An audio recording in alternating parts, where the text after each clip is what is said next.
Khairpur union council Shah भुंगियो जे chairman सरदार Zahid Khan फुलपोटो media से ॻाल्हाईंदे चयो त खैरपुर जी तामीर ऐं तरक़ी में अॻूणे वॾे वज़ीर सैयद क़ाइम अली शाह जिलानी MNA डॉक्टर नफ़ीसा शाह जिलानी जिन जो अहम रोल शामिल है।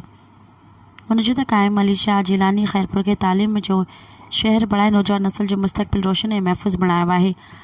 ज़ाहिद ख़ान फुलपोटो चयो त MNA नफ़ीसा शाह जिलानी खैरपुर में रोड रस्तनि सिहत जे इदारनि तालीमी इदारनि जा वॾा प्रोजेक्ट ॾेई खैरपुर के मॉडल सिटी बणायो आहे। ज़ाहिद ख़ान फुलपोटो चयो त UC शाह भुंगियो में बल्दियाती खाते पारां अवाम जी बुनियादी सहूलतुनि खे यकीनी बनाइण लाइ अमली क़दम खया पिया वञनि। हुन चयो त नफ़ीसा शाह जिलानी जो ख़ासि हिदायतुनि ते हुन यूनियन काउंसिल में ड्रेनेज सिस्टम के फ़ाल करे सफ़ाई सुथराई जे निज़ाम के बहितर बणाए स्ट्रीट लाइट निज़ाम के बहितर बणाए आबादी वारे इलाइक़े के रोशन कयो पियो वञे।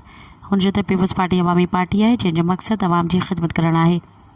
पीपल्स पार्टी अवामी ख़िदमत ते यकीन रखे थी। इहो ई सबबु आहे जो अॼु सभु टांगा पार्टियूं गॾु थी बि पीपल्स पार्टी जो मुक़ाबिलो नथियूं करे सघनि। मज़ीद ख़बरनि ऐं तफ़सीलात लाइ विज़िट कयो असांजी वेबसाइट www.awamiNewsHD.com ऐं ॾिसंदा रहो अवामी न्यूज़ HD।